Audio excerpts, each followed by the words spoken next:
Truth, logic, action, power. It's the GreggHoush Show here on New Revolutionary Radio. From the Leonard School in Malden, Massachusetts, Gregg and company are here to bring a sense of ethics to your news. Whether it's politics, activism, or current events, we always seek to inform and never to deceive. Let's start the show. All right, everyone. Welcome to episode 20. I am here with the always wonderful Kayla. Oh my god, you got it right.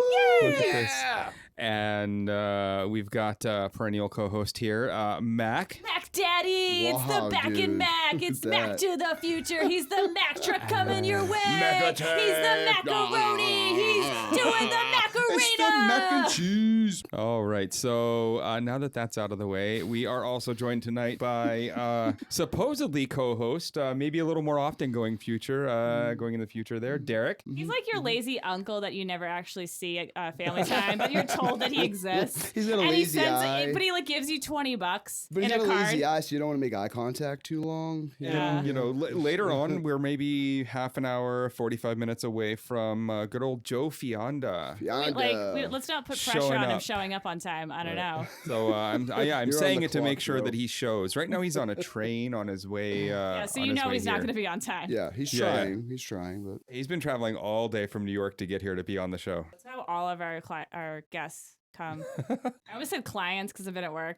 I was like, yeah, clients. everybody's a client. Everybody's a client. Okay, so we try and cut down the amount of, actual major topics we want to cover in an episode to a manageable number, and then every week, every day. 500 things happen that are crazy, and we feel the need to talk about, and so the list is quite long tonight. There's the Justice Department and their wonderful decision in Ohio But about also, it should voter be purging, and it should be said too. It's like this is August, where it's notoriously the slowest news month. this is a slow month. Yeah, no one's supposed to be talking about news during August because news doesn't really happen. Everyone's just kind of Global thermonuclear warfare is about to happen. oh yeah, we're all gonna supposedly. die. We're all gonna die. Yeah, It's with great. North Korea, I'm excited who for don't it. have nukes. I'm actually gonna throw a nuclear war party. I think and I'm just trying to figure out what the best recipes there are for nuclear war. Yeah. What kind of dip goes with the end of the world? I'm trying to figure that one out. Buttermilk ranch. Cyanide dip? Yeah. Buttermilk I was ranch. thinking a queso, Cyanide buffalo, ranch, maybe maybe? Cyanide ranch, yeah. Yeah. Cyanide ranch, yeah, that might be good on burgers. Yeah, I'll brainstorm on that one. Let's get back together, yeah. And our government officials have figured out a way to sound like they actually care at all of their town hall meetings is to talk about the drug epidemic and actually start doing stuff about it. Maybe. Not that they cared beforehand, but it seems to be a good way to make those town hall meetings go a little nicer. Any way we can get that drug-infested den of New Hampshire looking better. Oh, no. I'm all for it. That's really sure. is rough, though. I hear they have such a drug problem, they voted for Donald Trump. Oh man, I mean Wow. when you're that high, you think the option is okay. Whoa. Hold on. Granted, stay, live free or die. What's the hate about? Yeah, I choose death. Have Yeah. you seen New Hampshire? Yeah. I spent a little time there, 19 years, give or take. Yeah, and you escaped. Pence is running in 2020. I would just Oh yeah, point... but Pence is running in 2020. Just he doesn't stay want with it. Yeah, he doesn't want everyone to know just Yeah, yet. he's just raising more money than Trump and, Oh. preparing everyone behind the He scenes. looks like a Walking to all robot. the contacts he needs. His haircut, the way it's shaped up and stuff, it looks like a robot. And then the best news to come out over the last about day and a half here is Salesforce firing 2 security researchers who work for them or worked for them right after they gave their DEF CON talk because, they told them not to give the talk half an hour before the talk while they were at DEF CON with their phones turned off like a smart person at DEF CON so no one hacks your phone. That guy. So yeah, they weren't going to get that message. So there's no way they actually knew they weren't supposed to give the talk because they had previously been given permission. They had spent months building for the talk. And so they gave the talk. And then they walk off stage and out into the hallway where looks like senior VP fired them on the spot in front of other security researchers. What the hell? So I think it's a really smart move to fire some of your best security internal people in front of a bunch of other security people who love pen testing networks and now hate you. So optics, huh? Yeah. Really good move. In front of a group of They people that are really pretty know how to win oppositional, over. pretty defiant, and will come back after you, tend to hold the grudge a little bit too. That's a really interesting decision, huh? And they're the people with all the technical skills needed to wreck all of your shit. Yeah. Yeah, I don't see how this could go wrong for them. No, so they were. I think this was a foolproof plan. We'll start up with this one. They were actually working on a tool. They worked on the internal red team. And what a red team is, when you run a corporation of that size, Salesforce, Microsoft, just huge, you have to have an internal security team who actually attack your internal network, finding all the various holes, the ways some other hacker might if he was malicious and he got in your network. The worst thing that happens in a breach is not the initial, they got past our outside, any of our external stuff like our firewalls or really anything attempting to block that access. They're going to get past that. The worst thing that happens, and that is always so easy, is the lateral movement once they're inside the network, just jumping server to server, desktop to desktop, because you didn't secure the internal network. So on these networks, they have red teams and they run programs where they're just nonstop working hard at finding ways to mess up their own company's network. And it's great because they find all these bugs, all these holes, and they get them fixed before the bad guys get them. That's perfect. So these two, Schwartz and Cram, were working on a tool that they named Meat Pistol. I just saw that name on That's our a notes 10 out here. of 10. So that's a 10 out of 10. There's nothing wrong So- with I'm that. in love with this name right now, and So- it's going to be my next racehorse. So Meat Pistol is named Meat Pistol because that's an anagram for because they're men and they love pistols. No, it's an anagram for one of the best tools out there for any real security research It's work, also which my is name in the porn industry. Metasploit. And so Meat Pistol is just an anagram of Metasploit, and they thought that was funny. I also just think on its own it's funny. But this was a framework that they could use internally to put malware on different machines and control those machines once they got it on there. They were planning on open sourcing this, so they set up giving a talk at DEF CON, the yearly biggest, security and hacker conference in the world that happens in Las Vegas. So they give this talk that they were totally given permission to do on a project that they were given permission to open source, and everything goes great. Everyone loves it. It's good news. They say they're gonna be bringing this to public really soon. Everyone in the audience is like, thank you. And then they walk off stage to get fired. So, okay. So I'm just looking at the notes here that lovely Maddie did for us. And it says, I guess, there was some... I'm not the techie of the group, so I don't have to research this stuff before the show. She can barely use her phone, so... I don't even know how to turn it on sometimes. So it says, I guess, there was some, opposition from the company's lawyers, the management and their lawyers or legal team. The day of. But also, okay, that's what was my question. Like, maybe if they had some opposition, I don't know, tell them.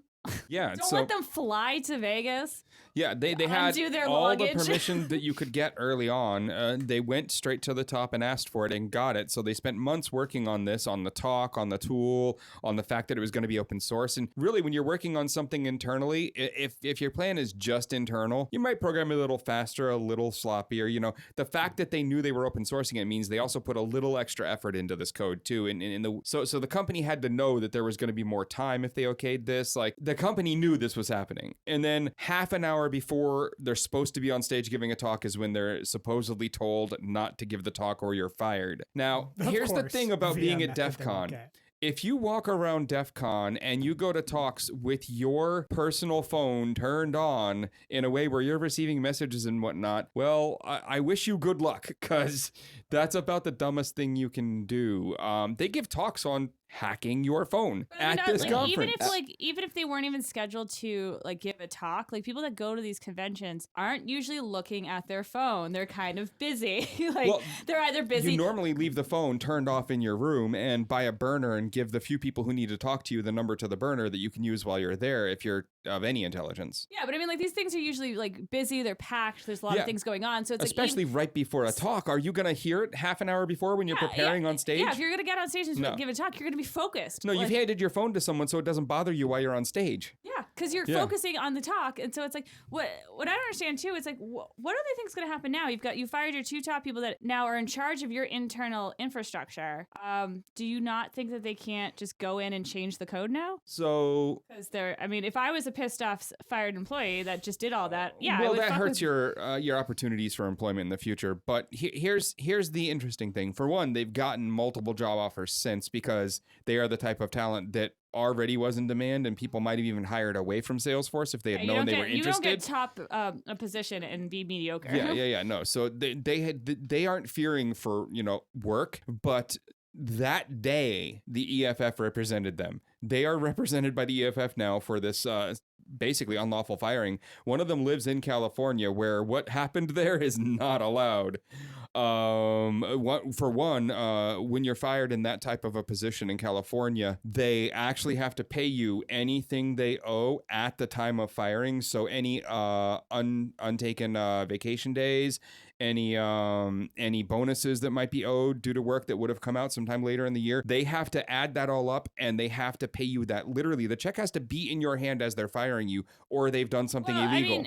Literally illegal. Well, in that state. No, California's very complicated. They have a lot of yes, but that's the funny one. But yeah, no, and they have a lot of rightful laws too. But the other thing too, it's like not even just like you have to pay for that, but it's like, you know, when you're in that type of position and making that type of money, you're on a contract. So there's a contract in place, and you know, like, so it's like this isn't about like tallying up like you know, hours or vacation. Like, you just broke a contract, which probably has to do with shares in the company, you know, pensions. Like, there's a lot at stake, and then they're gonna fight. I mean, if they care, they're gonna fight for all of it. Salesforce is going to be having to settle a lot. Like, they're going to be paying out some big bucks for this dumbass move they just did. What happened here? Like, what does it really look like though? Like, internally from a corporate level, like, what the hell? This is an easy one. But this is a company that's really revered. It's looked at as a success story. They do it right, blah, blah, blah. The typical cliche culture and climate at the company's right. What the hell are they doing something so tone deaf in front of such an important group of people for the company? All right, so there was an employee who ran a lot of the security for data centers at Microsoft. And all the news articles for this, by the way, they do not name the person who fired them.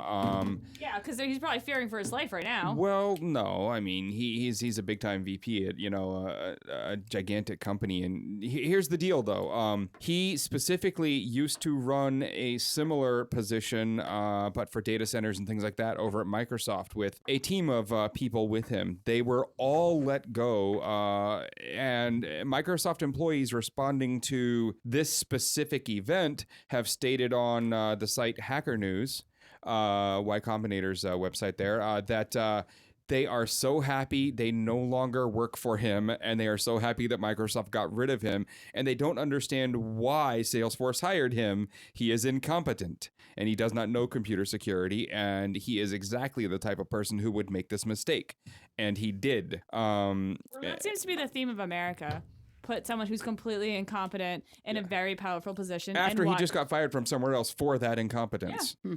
Yeah, that seems exactly like America right now. That's seems to be in theme with everything else. Just a bunch of dysfunction going on. It's contagious, it seems. Yeah, so it was interesting because some throwaway accounts from Salesforce people showed up in the thread too, and we're talking about that's so rude what you're saying, and the Microsoft people were saying we're not happy it's happening to you. We're just happy it's not happening to us. Yeah, it's like we've dealt with him. You have him.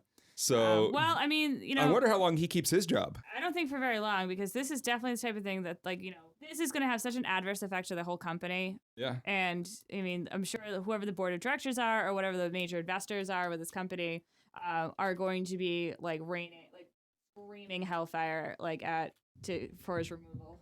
I think the simple lesson here before we move on is don't fire your security people in front of a bunch of other hackers at a security conference if they happen to be really liked people in the community. Or like, I don't know, really. It might not be good for your company. Your top security people. Yeah, it might not be good for your company. Yeah. Just, you know, one of those things. So I found that one really interesting, and I'm sure there'll be good follow-up now that the EFF are actually representing them, and there's going to be court, and there's going to be all kinds of fun. Not to mention, like, the Salesforce, like, people, like, there should be a demand for a public statement as to why. Yeah.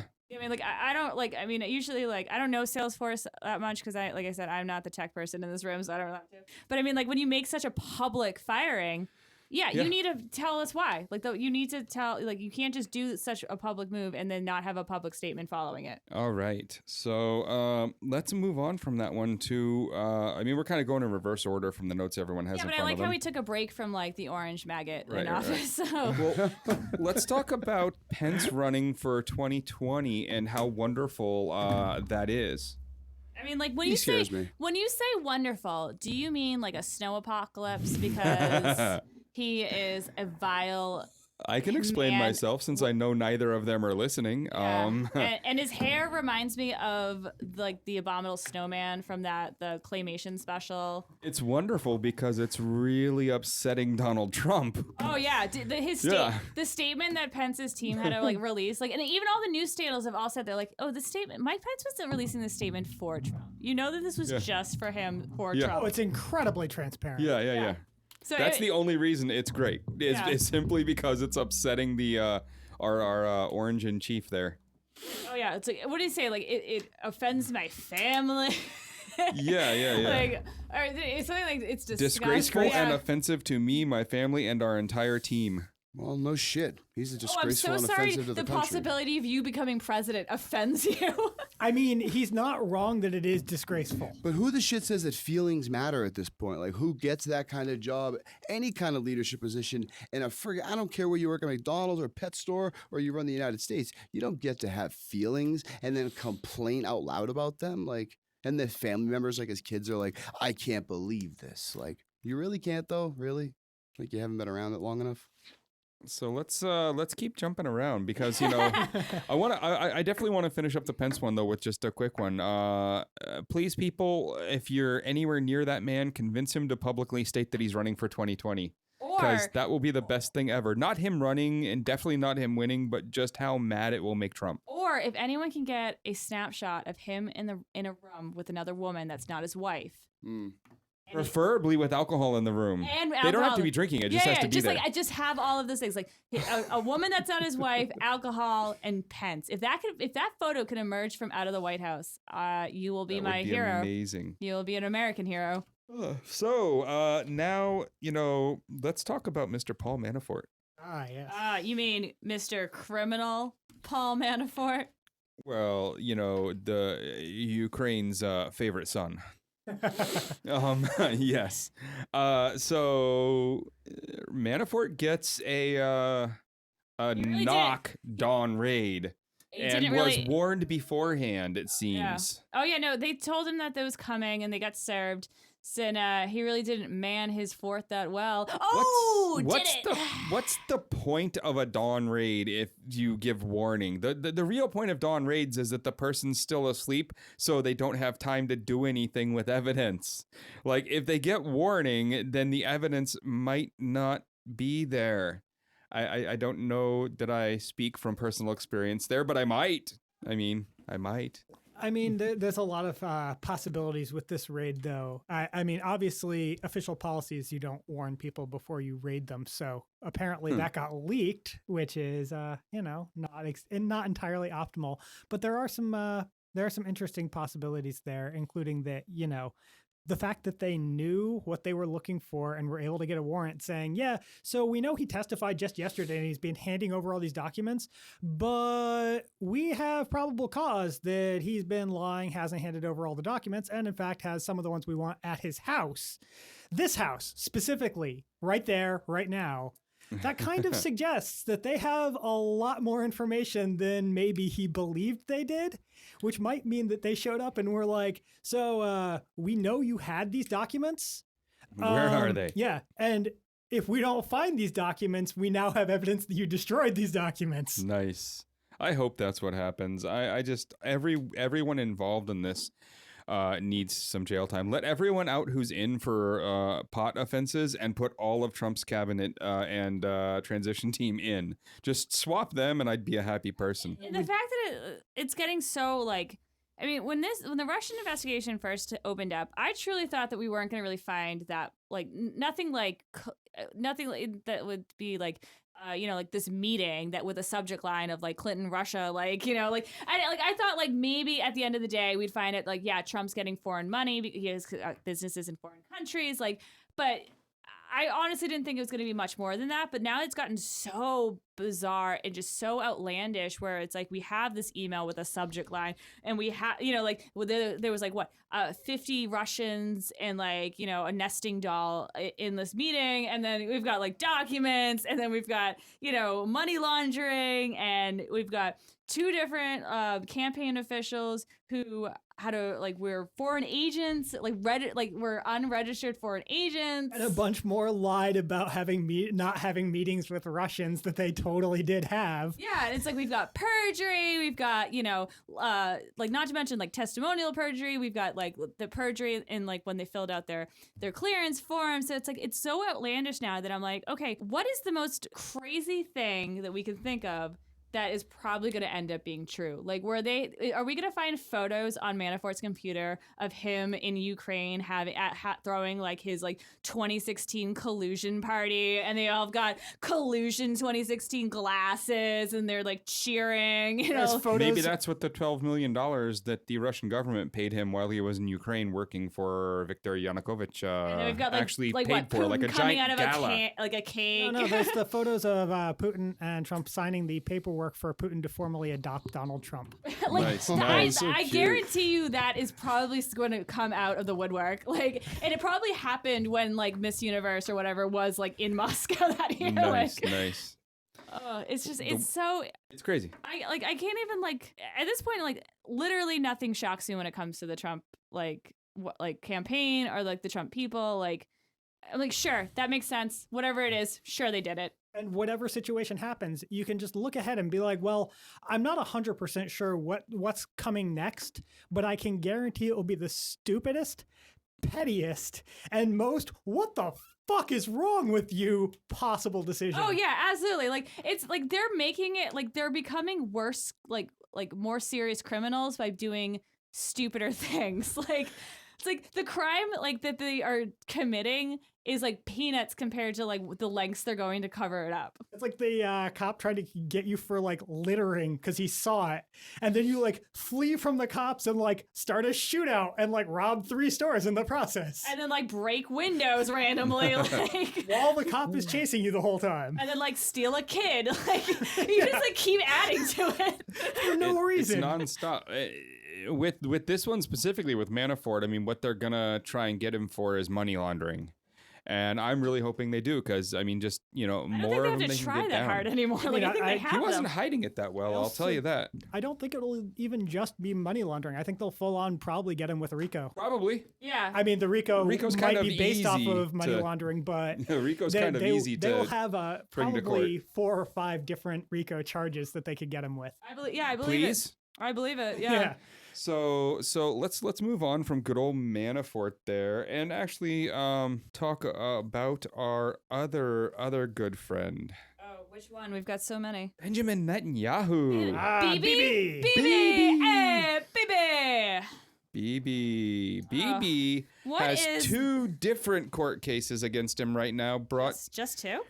by the police there in Israel, because, you know, they just don't care. They speak to power. It's great, except, you know, I wish they would speak to power when they were, say, I don't know, settling on land that wasn't theirs. But yeah, so Netanyahu there is charged, or is supposedly being investigated for fraud based on actual recordings with his own voice saying the things that they think he did. But, you know, better, he's being charged for just giving people favors in terms of government favors, like, you know, easier access to government contracts, things like that, for gifts. Most of them stupid gifts, like very expensive bottles of wine and things like that, like just outright like petty things. Yeah, because when you're a narcissist, greedy money, you know, warmonger, you know, you want petty, stupid things, and you're willing to give away other things for it. Now, I think my favorite part about this story is what Netanyahu has been saying regarding these allegations,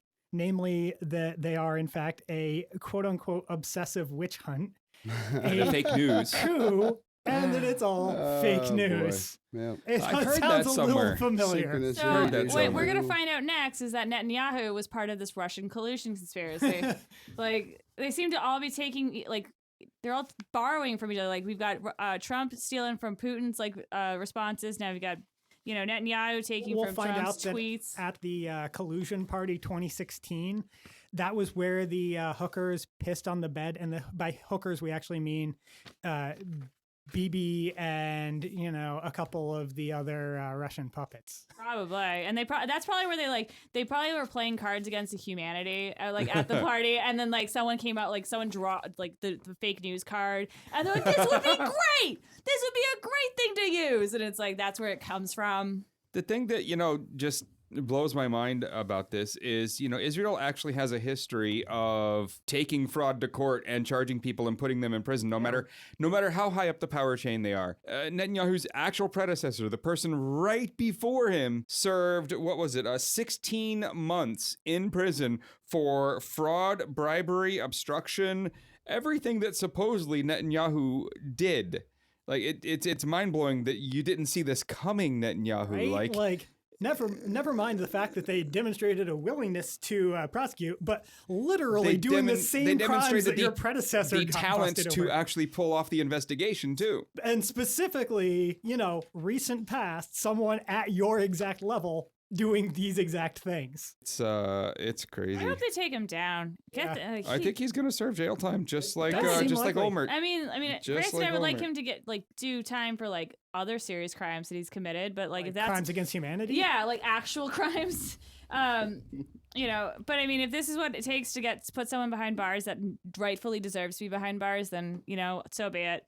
As long as we get him out of power, man. Right, but do you honestly think the people there who actually get a say in who takes control next are going to put anyone better in place? No, they'll probably re-elect Likud. Yeah, exactly. So we'll still end up with someone who doesn't believe in a two-party solution. We'll still end up with someone who's settling on other people's their land. younger population is getting That is very true. is getting more involved, and they're very politically activated. So I don't know. Hope. Yeah, so maybe there's hope for the future if we can get him out. The Jewish people absolutely deserve a state. They absolutely deserve their land. But, in the same vein, so do the Palestinians. Yeah, like they were kind of there first. Also talked to people that actually are former members of the IDF who were extremely bothered by things that they witnessed and were ordered to do.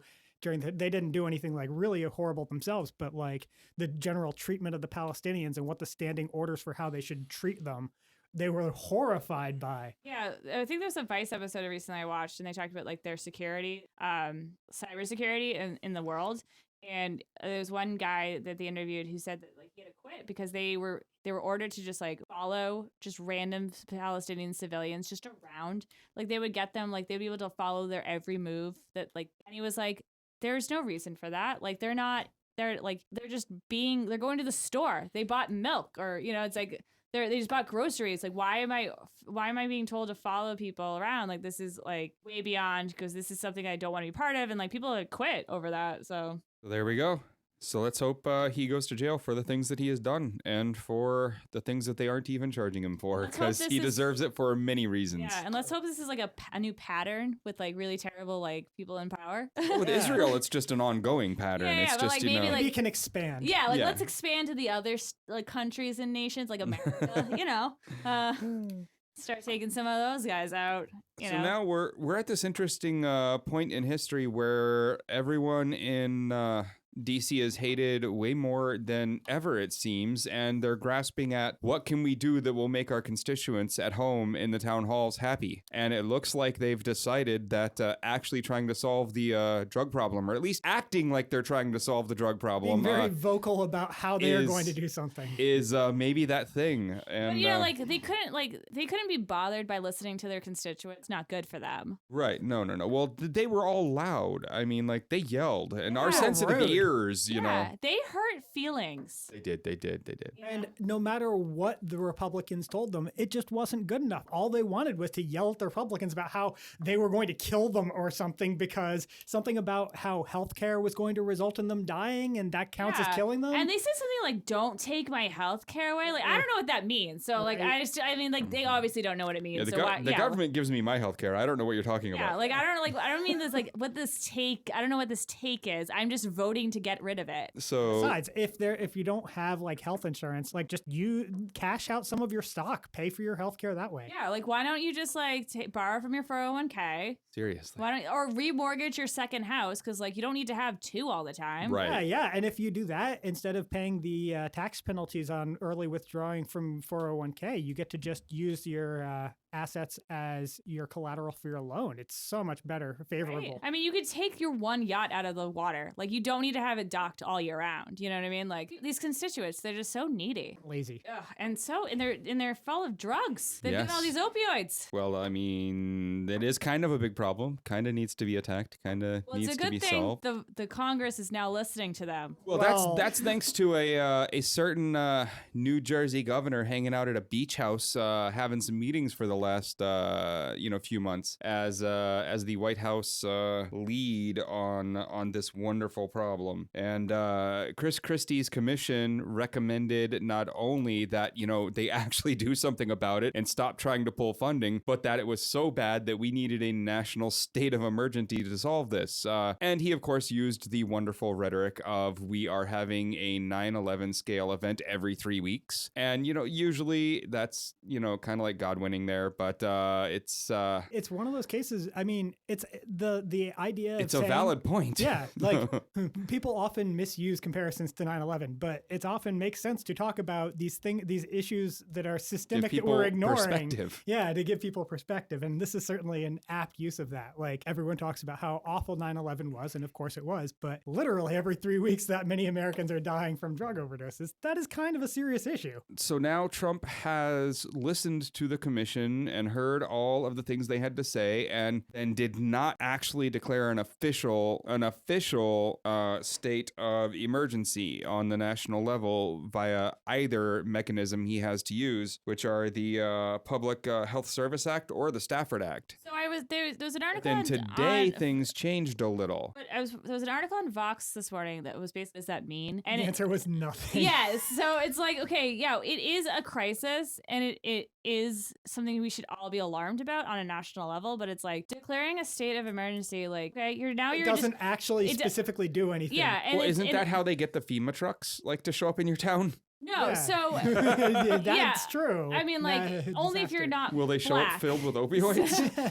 So it's like, I mean, like, yeah, like it's only meant for like short term, like, something that's catastrophic in the short term, like, like natural disasters and stuff like that. Or if like, say like Ebola, like, was here, like something that needed like a quick and like, to move in fast to take care of it and contain it. But I mean, like, this is not, you can't just declare like a national emergency, a state of emergency that like has been brewing for decades. And it's been brewing because we keep cutting regulations in the pharma world, and then we keep taking away funding from like the government, like the health and so it's like, and then we like move it to the private sector, and then we've got drug lobbyists that are allowed to pay physicians directly to use their it's like, so it's like, yeah, that's great, but you're not giving any, like, you're not going to be building treatment centers with this national emergency declaration. You're not going to be cutting going after the knees of the pharma companies or the doctors that overprescribe. But what you're going to do is it create fear amongst Fox and Friends viewers. So, one of the things that's interesting about this specific problem as it pertains to me and Kayla, we were friends a long time ago in the before times. I still remember. It's like a decade ago, and we shared mutual friends and hung out quite often for at least a good year there.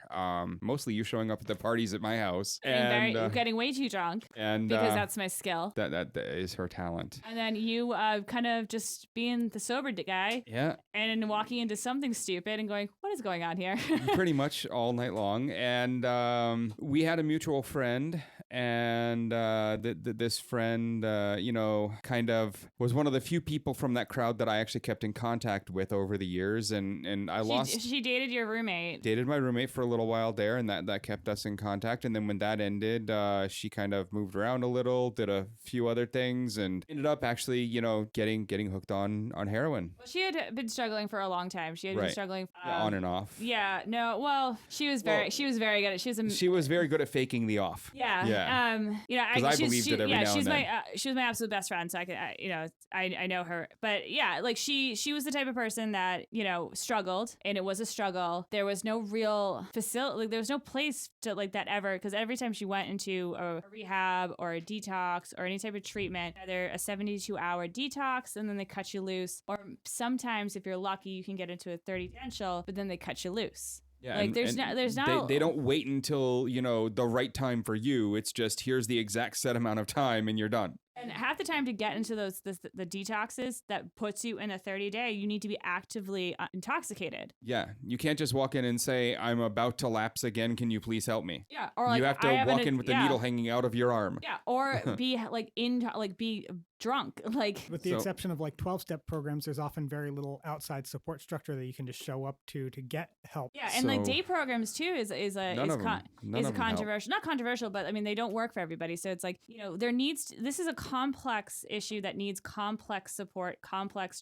plans, and you need to have a team. Like every single person that struggles needs a team of support. Like and to figure out what is the best way for you to get better. I always thought Alyssa had a good group of people around her too. You know, she grew up with a good family. She grew up with, I think, good friends. I think you were a good friend to her. I think I tried to be. And it was maybe, I don't know, 6-7 years in between us seeing each other, maybe down to 5, but I think it was closer to 6. And then Alyssa passes away. She overdoses for that final time and they don't bring her back. And I see Kayla again for the first time in many years at Alyssa's funeral. And which is never a great way to reconnect with a person.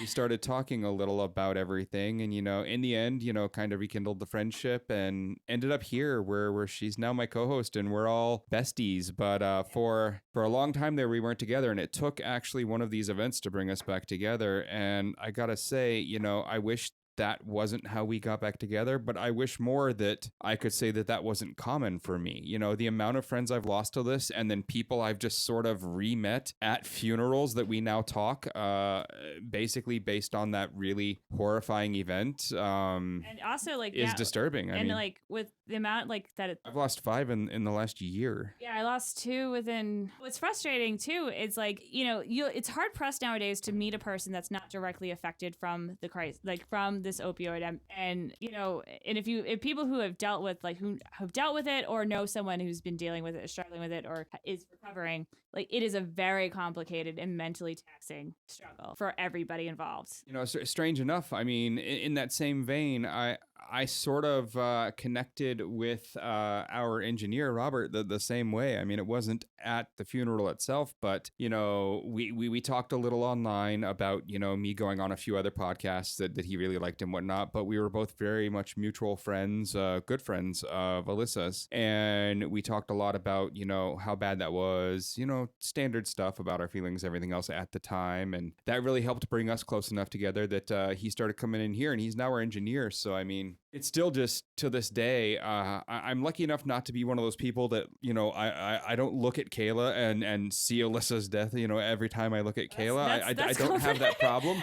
But, you know, there are people that have that issue. And I'm lucky enough not to have that. But at the same time, something is still there where I know, you know, that's how we kind of came back together. And the fact that is a common enough thing that there are now 2 people in an office of like 7 people that are from that, and that I probably have 10 other friends that are now my friends because we met in that same way, or we rekindled a relationship in that same way. It's just disturbing, especially for someone like me who, you know, I don't do any drugs. I try and avoid them. I honestly avoid a lot of people who do a lot of heavy drugs. And I just, it's surprising that me, of all people, being that person, still has this many people dying from opioids in front of him. It affects everyone, and it affects us all. And if it doesn't, the other thing we're learning with this, and I think it's the real eye opener about like drug addiction and just addiction in general and addictive maladies, is that it doesn't matter how wealthy you are, how poor you are, like your gender identity, you know, your sexual identity, you know, what language you speak, you know, if you were a natural born citizen or a naturalized citizen, like it does not matter where you're born, like in what state, where you went to college, like it affects everyone across every board and touches everyone on every different facet of life. And people are starting to see this. They're like, oh, like, you know, we live in a small town. town that's quiet, we know the pharmacy owner, you know everybody, the actual person that like milks the cows that you get your milk from, and they're like, you think they're like, oh, it can't happen here, and then all of a sudden, like, your son, who was this promising like hockey or football player, gets hurt and then gets a surgery and then gets on pain pills because of the surgery, like most normal people do.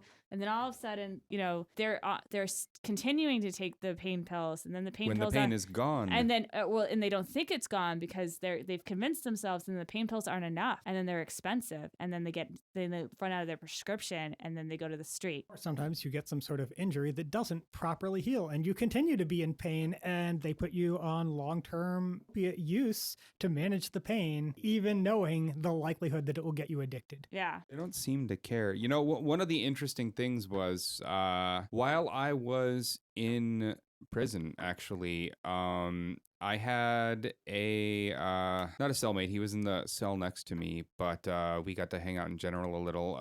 Really, really smart guy, Mark. He was a doctor in Quincy, Massachusetts here, which is about 45 minutes from where I am right now. And he actually was a doctor who had every right and power to prescribe all the opioids he wanted. And what happened with him was he was in a very bad accident and got his back really messed up. And it was so messed up that there was no repairing it, for the long term. It was gonna hurt him for the rest of his life. And so he had prescribed himself some pain medicine for that fact. But it did exactly as Kayla said. It became too little and he needed more. And soon, being a doctor was not making enough money to keep up with his habit. And so he prescribed a little more and sold a few to friends. And over time, that became a lot more until like 700,000 pills in 1 month went through him, and they came and busted him and put him in prison for, selling a bunch of drugs. And, he lost his license to, be a doctor in the state here. He lost everything. And this was a person with a PhD from Harvard. And he had put a lot of time into getting that degree. And he was obviously a smart man from what you might consider the rich white suburban upbringing. And it just didn't matter where he was from, how intelligent he was. None of that had anything to do with it. Like, even his privilege, it didn't save him from this. It affects everyone, and people really need to understand that, it's not just poor people. It's literally everyone who's affected by this. And the other thing too, it's like, but even if it was just poor people, it should still be dealt with just the same. It's still a health crisis. I got to have some really long conversations with him, and he was unbelievably regretful for what he had done. But in the state of mind he was needing his fix, basically, it was easily justified in his mind. Honestly, like, and my dad kind of leans this way too, which is, kind of an interesting. It's interesting to see him evolve in this type of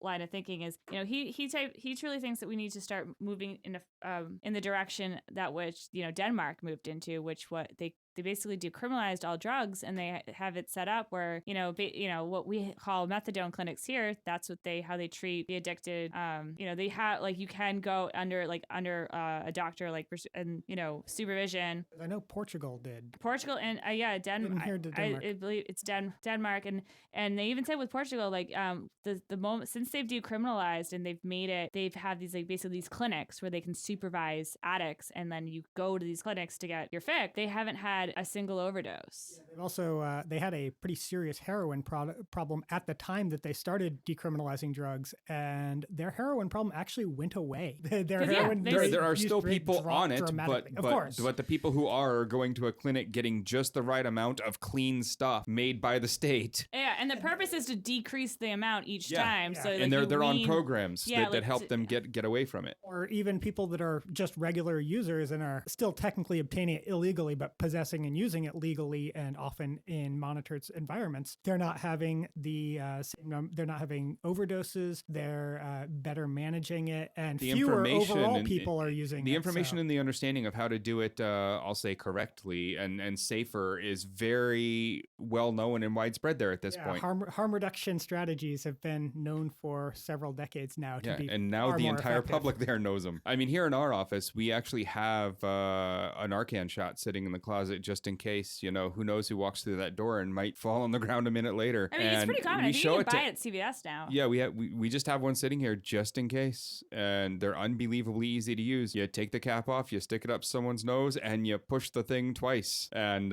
they usually come back unless it's been way too long. But at this point, I feel the crisis is big enough that everyone should have them. Even if you don't know anyone who's had this problem, you should have one at home, at your office, at everywhere. Yeah, I mean, it's like the same thing as like knowing CPR. Like, Yeah, at this point, it's getting that bad. yeah, I mean, like you should always be prepared. But I mean, It's good to see the government finally actually paying attention to it. We'll see if the government does anything about it. I mean, we can sit here and talk about how bad it is for another 10 hours, but you know, we're not going to know until we actually see Well, what they do with all and- these recommendations but, and whether it leads to any major legal changes. but well, I already know it's not. Like, that's the right. one frustrating part is like you have these people who We go into this very pessimistic at this point. But because you already can see the future. It's like they're talking about tax cuts. How do we talk tax cuts and then we talk about addressing an opioid crisis? Also, not only that, but as the Vox article you mentioned from this morning, I think, mentioned, they talked a little bit about how the Trump administration actually has undermined efforts to fight drug addiction problems in the first 7 months of the administration. So we have someone that is running things and is saying, "Oh yeah,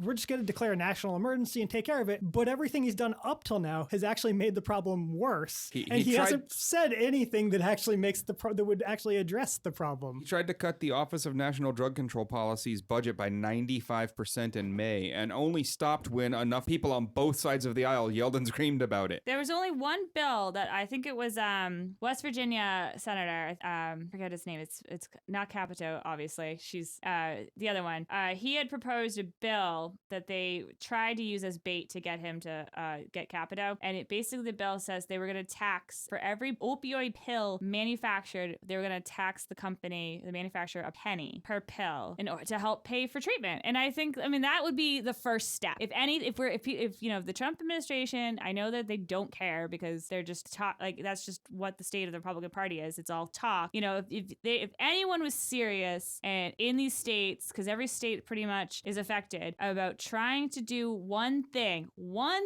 to help address treatment and crisis, this would be the bill. Pass it on singular, on its own, nothing attached to it. Just pass that penny pill tax. Indeed. So get it funded. That's kind of what we need here. Yeah, I mean, if they could just do that and nothing else, at least that would be something. There are people out there who, with the proper funding, can help to solve this, but they are all strained. They are all stressed to their limits. None of them have big enough budgets to actually make a It's dent in wouldn't this. it be nice instead of having like $1 billion campaign years, we could just have like all that money going towards, I don't know, these programs? Maybe one day. But right now, we just get to wait and see what they do with this newfound vigor. They are thinking about the problem. Yeah, well, that's all they're gonna do is think about it, and then they come back in September, it's gone. Yep. They might come up with some sort of means of addressing it that won't do anything. But Yeah. it will probably A bill will pass. This is a bipartisan issue. Oh yeah, I'm Whether sure it will help or not is the. It'll just be like Trump signing his own memo saying, "I care about the opioid crisis. See, I put my name on it," and that would be it. That's all it's gonna be. I would not be surprised. All right, so now is the time in the show when our good friend Joe Fionda shows up from New York. We weren't lying to you, audience. He's he early here. actually made it. It's He a made it. miracle. He Like made it. 45 minutes, 50 minutes into the show, somewhere around there, Joe shows up. Yeah, the bus driver almost hit a truck. I mean, that's not a good story. A Was good it? story is No. the bus driver What, hit a were truck. you taking the Feng Hua bus?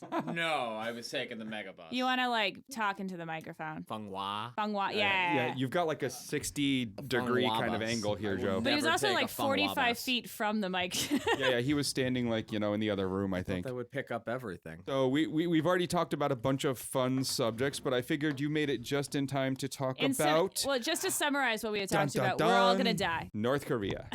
North Korea. Joe is here for North Korea. So yeah. So I take this to mean that Joe is actually an expert on North Korea. So tell us about it, Joe. I know. So- What's Pyongyang like? So Dennis Rodman's gonna be our Henry Kissinger now, negotiating Nice. peace between Donald and Kim. I don't know what part of Basically. that is more terrifying, saying Dennis Rodman or Henry Kissinger. I mean, right? I I'm mean, comparing him. Dennis Rodman We is going to help aid people in committing genocide in Cambodia. Yeah, like I mean, I guess man, that's a good I country didn't to know use how for you it. were gonna insult Rodman there, but you really did a good job of it. I mean, you really took that pretty far. So where we are right now is, our government is claiming that they have up to 60 nuclear weapons. Experts are saying no, they don't. They might have less, and actual experts like professors of physics and other You such mean heavy those science topics dweebs? You know those dumb at science multiple dweebs? colleges are saying they do not at all. In fact, they have dirty bombs and slightly different.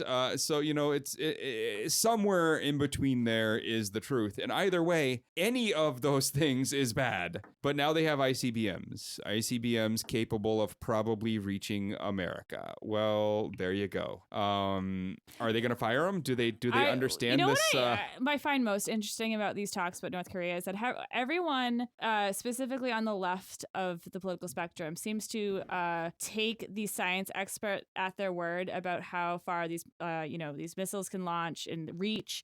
But yet, when it comes to climate science, it's like, that's nonsense. That's hockey pooey. They don't know what they're talking about. What's that 3%? Yeah, let's go with that. But it's like when it comes to like actual world destruction, they're like, yeah, we're in on it. We believe it. There's a really interesting talk to be had here, and I think at least, and that is this. We have a North Korea that is going to be capable of launching miniaturized nuclear warheads on ICBMs, the same basic level that we do and Russia does and China does, relatively soon. And it seems to be speeding up. Every time we hear a new milestone hit, it's faster than we thought they were going to get there. Now, that's probably due to Russia's help, that we learned about, only a few weeks ago, but everyone already knew. But, so here's the interesting kind of angle at which I'm looking at this. And that's, America can go in and can stop this. Now, I think that leads to some damage for South Korea if it's done. But here's where we find ourselves as Americans, and specifically the leaders of America. Here's what they're facing, in my opinion. They're facing a really strange decision. If you go in early, if you preemptively make sure that this does not happen, and you just clean this mess up now with troops on the ground, with planes in the air, with missiles and targeted, then the rest of the world and all of the liberals are going to be looking at you and saying, what the fuck do you think you're doing? And they're all going to be angry, and all of South Korea is going to be mad at you for causing, some level of destruction on their border, if not, some missiles hitting, Seoul. But on the opposite side, you're America. You have this power to go do this thing, and you don't do it. I think a year, 2 years from now, when that actual North Korean missile is capable of getting up into space, dropping multiple warheads, and, having them going for multiple targets in some other country, the rest of the world's then going to be looking at America saying, why didn't you stop them? So either way, the entire world is going to be unbelievably angry with the Americans for either stopping them or not stopping them. I kind of disagree, because I think the entire world doesn't want any conflict, and I think Right. and I think a lot of the international stage wants to see a diplomatic resolution. Yeah, so we've been trying that for 30 plus years, and it just keeps getting worse, and they keep getting closer to having the weapons. So that's not going to do anything. We haven't really been trying, because we also have how many troops at the DMZ or DCM zone? The DMZ, the demilitarized zone. It's like, and that's a provocation. And a bunch of troops at the demilitarized zone is also just, yeah, so it'd funny be to like, say. but that's always been a provocation on the North Korea side. They've said that, and there's a lot of a lot of South Koreans that think that they're saying that the presence of the U.S. We can't military. pull them out. North Korea will start some shit if we do. Yeah, that's expressly the reason they are there. I know that's why they're there, And that's why they're saying it's the problem and the cause of it, I'm so saying they can just it's a put us in this. But I mean, at the same time, you run the risk, because South Korea needs needs protection. And, so I think there's a diplomatic solution, but it's not going to be. I think that's delusional. Point of think- information. The I do. Korean War has never ended. No, it's still No. it's still going on. They We're just at a signed a truce. 60-year stalemate truce. Yeah. And we've had two worlds grow apart from it. Point of information for all the history nuts out there. My grandfather on my dad's side was one of the commanders on the ground of more than 80% of our troops during that war when it was actually on the ground there. He's dead now, so his part of that war Oh, is over. so like you brought up But, a guy that might have some answers, but now we can't even talk to him. Yeah, he passed away before I decided politics mattered to me, Ah. and that kind of sucks. You failed. You have did. failed I did. Korea. We need to get somebody Oh, to talk Roy. to the dead stat. Yeah, we need to like do a seance so we can But figure out what your grandfather would say. I don't see diplomacy solving this one. I mean, as long as the Kims are in power, it's just going to continue down this path, and China and Russia aren't going to Kim stop helping Jong-un them. is a uniquely terrifying like just clown. Like he's like he's a pufferfish of a person. Like so But what's the answer? Let them get the weapons, or stop them from getting the weapons. Which one is worse? they have the weapons. So No, they don't. They do. And No. Right. We have. You know what? I will actually get a couple of my professor friends, because I am actually friends with the professor of physics at 2 of the Ivy League schools, Yeah. who will tell you they do not in any way have actual nuclear weapons, and will prove it to you. They do not. well, they have missiles. They want us to believe they have them, So and let's our but government what happens if we believe them? Our government wants people to believe they do, so we can keep our rhetoric up high. Yeah. That's why they're not calling them out on the fact that they've really only got a kind of a but- lower but- level so dirty why bomb. Well, how about we just try believing them and like using that as a tactic? Like, okay, sure, you have nuclear weapons. Okay, if we know that they don't, Well, we've said publicly that we believe that they do. We're literally repeating what's going to happen. Yeah, what happened we're in allowing Iraq. them to believe that we totally believe. yeah. And some people at the top, I'm sure Trump actually do believe. And But that's I don't. just I don't stupid, think but any. they have the missiles. It's the actual nuclear, unless they were handed like miniaturized nuclear, from straight from Russia and not forced to make it themselves. But again, do you allow them to finish this process and end up with the ability to say,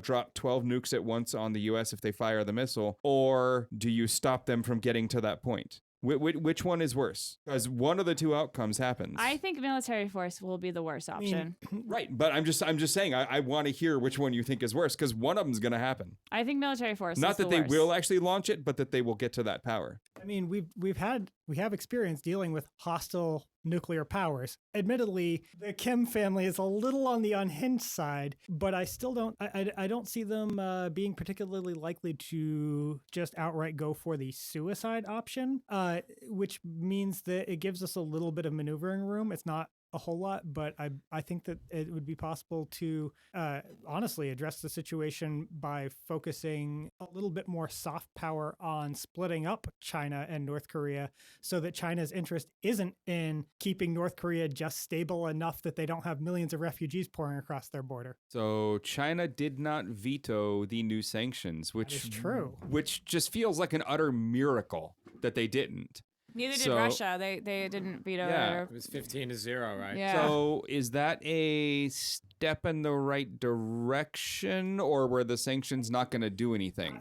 My guess is that China wanted to keep things fairly sort of on an even keel, sort of stabilized. They had- Basically, it's $1 billion in damage to Yeah, but we that didn't- country we- per year. But we haven't sanctioned China's Yeah, I trade mean- with North Korea. Yeah, I think China thinks that they're going to be able to get away with having some of their banks continue to get away with making the business deals with And North that we Korea. won't do anything because that was the UN, and Right. what does that even Yeah, mean? But at Who the same cares what they say? time, they see that tensions are very high with Trump on the one hand and Kim Jong-un on the other, aka Fat Man and Little Boy, Yep. and they want to keep that from going into actual nuclear exchange. So they want to keep it from boiling over Right. and signing on to the sanctions that they don't expect to have a huge amount of impact is a good way of doing that from their perspective. So what happens if the North Koreans actually strike Guam? I don't think they will. They explode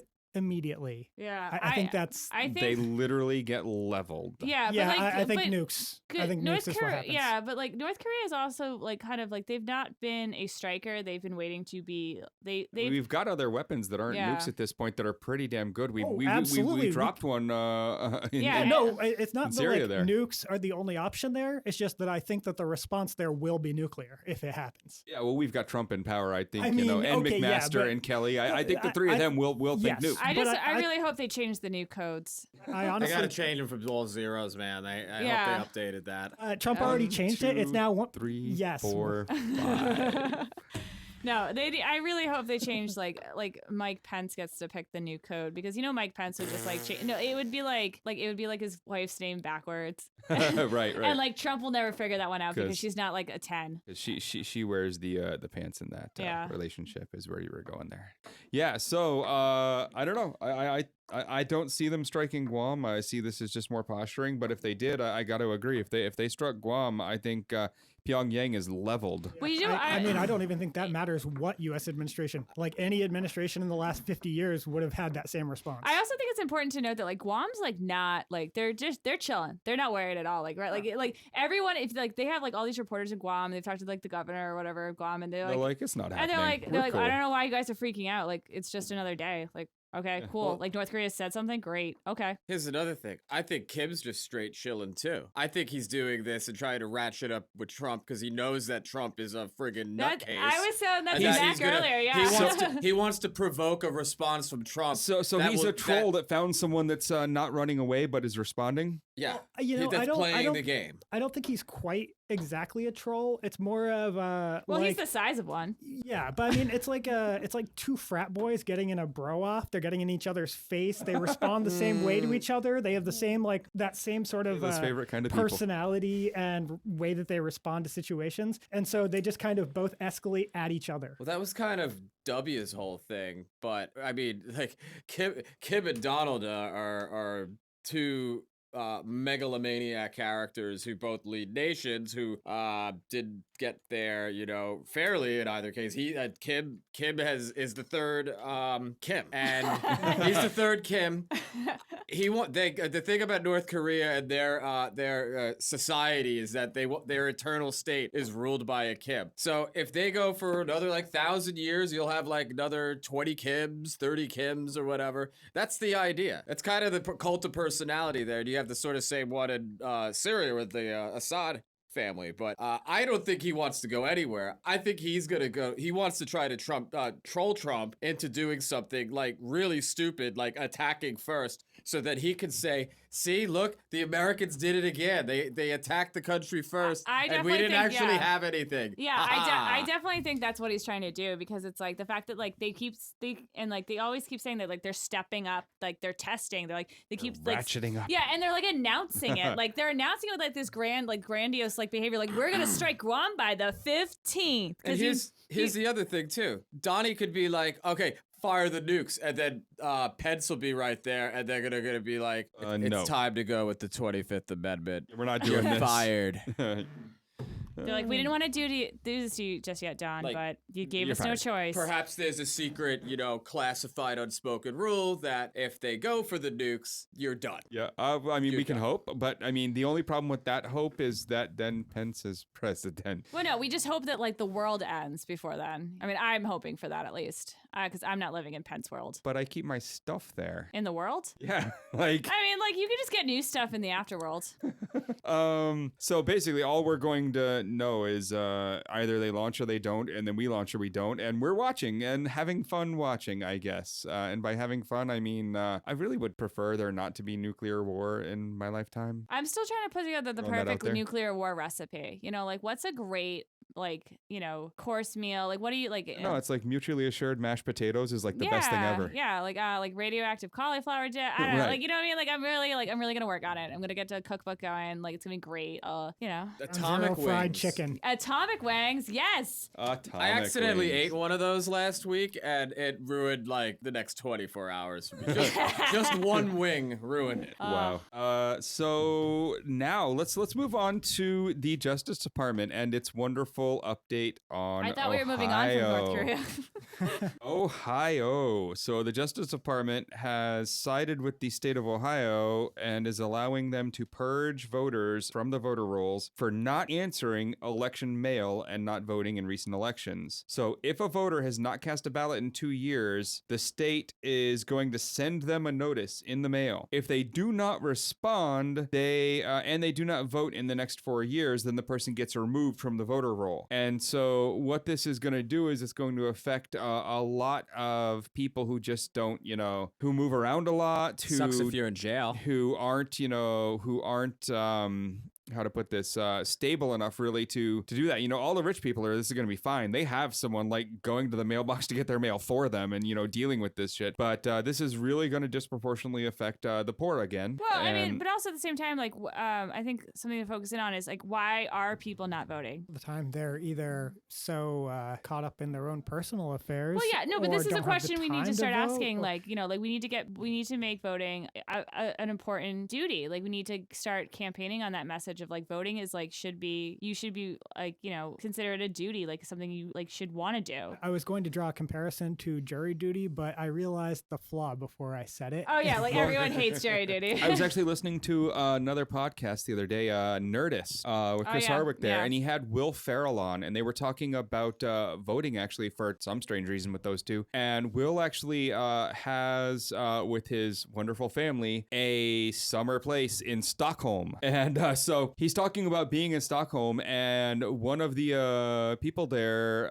bringing up the idea that it's so strange that all this voter stuff is happening over there. And, why is it so hard to vote? And why are there 8-hour lines, and why don't you get the day off to vote? Like, why does, and Will's like, well, what's it like here? And the guy says, oh, we get an entire week to vote. The polls are open for a week. The first few days of that are days off of work. And if you do it in the later days, everyone just kind of is cool with it, and you can do it on work time. And so everyone votes because they have an entire week to find the time to go do it. And they get paid time off for doing so. So I mean, you technically get an hour on, like, if you can't have like if you have a work shift that is during the entire voting hours, you technically have the right to take 1 hour to go through the 5-hour line. Yeah, and that's totally. Which you can only do at your correct precinct voting station, which, if you work an hour away from where you live, you're not even making it there. Yeah, but I mean, like a lot of like the the European countries, their elections are on a weekend because people have weekends off. And it's funny, people talk a lot about voter ID for reducing fraud and say sometimes they'll bring up that a lot of countries, they do require voter ID. And what they ignore is the fact that many of these countries, they either outright just provide you the ID if you are legally allowed to vote, or they just make it so it's so incredibly easy to get that if you are eligible to vote, there's no way you have any trouble getting the ID you need. And often they'll have other things like the forms of ID that are allowed will be enormous lists, like 20 or 30 different types of ID, including like student IDs and stuff. Or they'll allow you to vote in places other than the precinct at which you are assigned. Because they want people to vote. Yes, the idea is that, voting is a They right want to that you should be able to encourage voting. exercise. So, what's interesting here is under Obama's DOJ, they actually put in an amicus brief on this one, siding with the civil rights groups saying that this was illegal under federal law. And now under Trump's DOJ, they have put out a DOJ-sanctioned amicus brief that says that this is totally legal under federal law, but it was not signed by any of their civil rights division lawyers. And Justin Levitt, the professor of law at Loyola Law School there, says that this is like, and I quote, it's like watching your lawyer switch sides in the middle of the case. And that's what happened here. I wish I found this amicus brief like earlier. I didn't even know that. I heard that they did something, but I was like, oh, what's that troll doing now? Like something terrible. But I bet you like half of the things that they used as their sources for this brief is probably like dissenting opinions from like all of the landmark civil rights cases. Yeah. Because that's what they've been doing. Like I've read a few of their their arguments and stuff like that they've filed with courts. And like they've used like dissenting opinions from basically like every major thing. They've even used like blacklisted law that like it wasn't necessarily overturned, but the Supreme Court has said like you can't even cite that without like you can't like no one will acknowledge that as like a law like or as like a moment in time. It's that terrible. Like, I wouldn't be surprised to see them like citing a case from like a county judge that gotten appealed and then proceeded to get like reversed against that at like every stage above that. I think they have like they've I wouldn't definitely be surprised. they've definitely used like ridiculous like cases that like weren't even like they were like secondary sources or they were like just dissenting opinions of like just like things that have been upheld multiple times. Like they're grasping like they're not even grasping for straws. They're just grasping at thin air, thinking something's going to be there. It sounds like they're copy pasting all the bad cases and just, turning it into like, let's just grind all of these votes out so we could have our permanent majority like we always wanted to. Yeah. Well, this is And just another case of voter suppression. Yeah. I mean, Absolutely. Just nonstop voter suppression. Well, yeah, because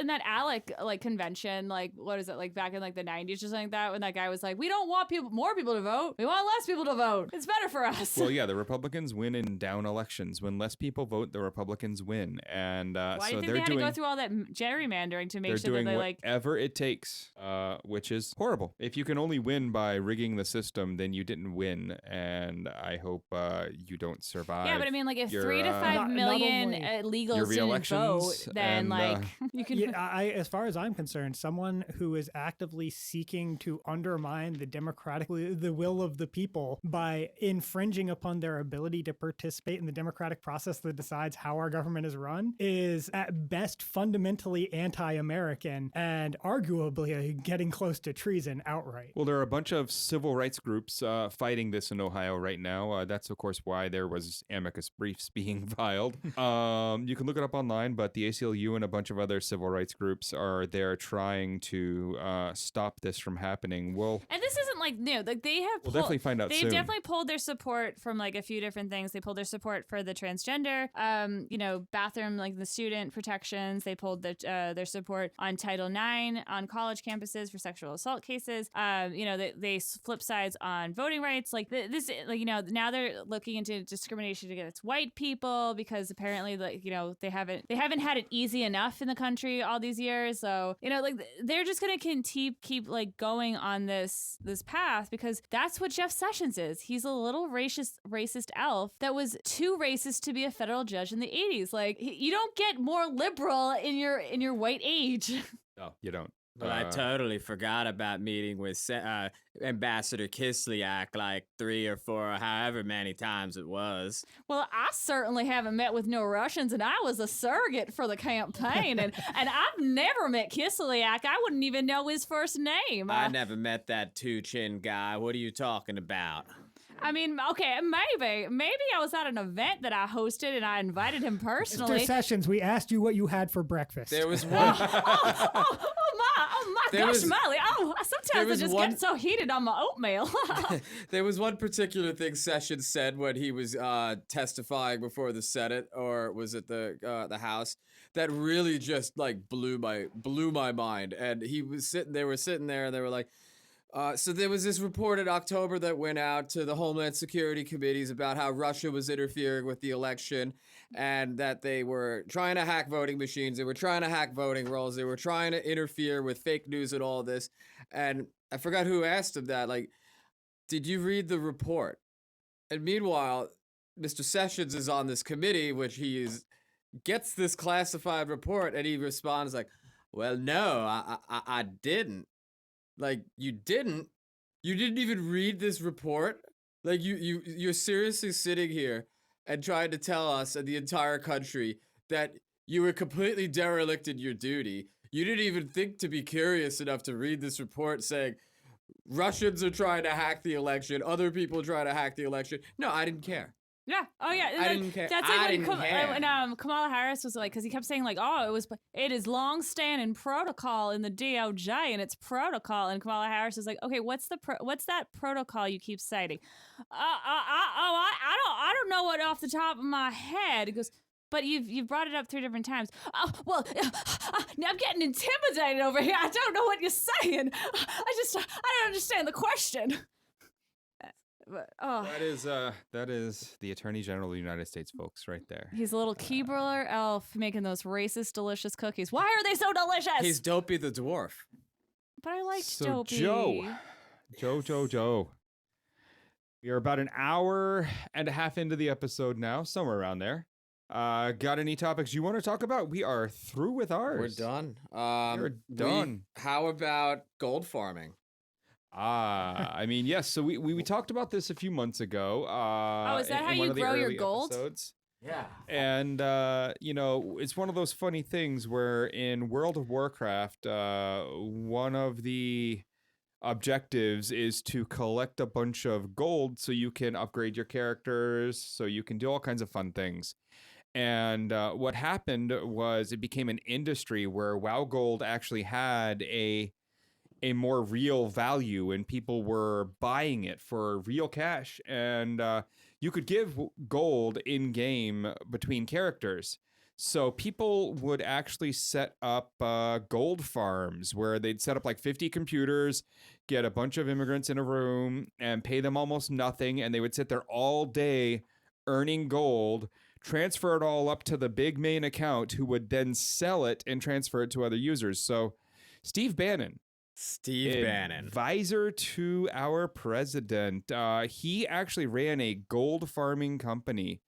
He made a fair living off of what basically amounts to slave labor in a sweatshop, mining gold in an online game. So Wait, is any of this supposed to be shocking? well, it's I mean, it's Steve Bannon. right. There's some more interesting angles to it. People don't understand how maniacal and crazy and all of this is. Bannon was a former Goldman Sachs executive who, in the early 2000s, Goldman Sachs was like, let's go and create new markets. Like, let's just invent markets out of thin air. So Bannon's genius idea was, I'm going to start a World of Warcraft gold farm by creating virtual, ascribing virtual value to a virtual currency. And I'm going to have these boiler rooms in China with guys farming gold, getting power-ups, and we're going to sell them and trade them. And I'm going to run this big company on the underground, like on the dark web, that'll allow me to go, he's basically the guy who is the secret potion dealer that you might see, Well, he is an underlord. I mean, you don't get that face and be a human. So he had a partner in this. His name was Michael Collins Rector, who, by the way, is a convicted pedophile. He was in a business with this and being financed by Goldman Sachs to basically rig gold markets on a World of Warcraft game. And this, of course, went to other games. And while at the same time, he was also founding Breitbart News. So there's this whole nexus of fake gold, fake news. The fake gold from gold farming helps to fund the start of Breitbart. Right. And Breitbart targeting all the angry white gamer dudes, conservative, really mad at liberals. It's just boilerplate, like liberals are ruining America. And women and the femnazis. And the women and the femnazis and the immigrants and the Mexicans and whoever the hell else. Everybody but Steve Bannon, basically. Oh, yeah. And the Mercers. And then Gamergate gets born out of that whole kibosh. And then they kind of use that energy and then they focus it towards getting Trump elected.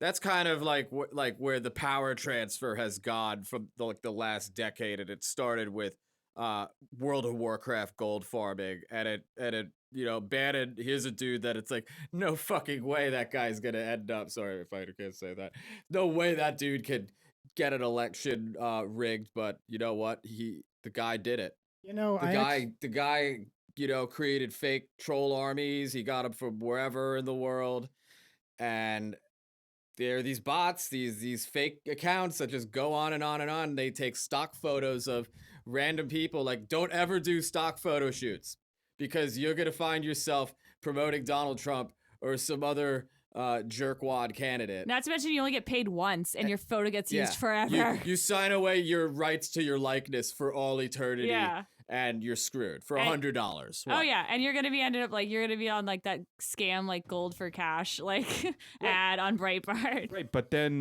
Trump retweets you and or the fake you, and then Twitter notices and deletes that entire botnet because Trump's an idiot for retweeting it. Right. So that happened. Yeah, but this is also there's also a second pedophile connected to Trump. Like this is like the second pedophile now that's like 2 degrees away from Trump. So it's like Epstein and now this guy. Collins Rector. Yeah. They were both in the same circles. It was, Yeah, Epstein So- and Collins Rector were friends. So it's just there is nothing there's no story I think about Bannon I can hear that will shock me because like he is just that evil of a person where it's like yeah of course he had immigrant slave farms. He's like look at him. Probably still does. Like yeah, like look at him. He looks like a person that would have an immigrant slave farm.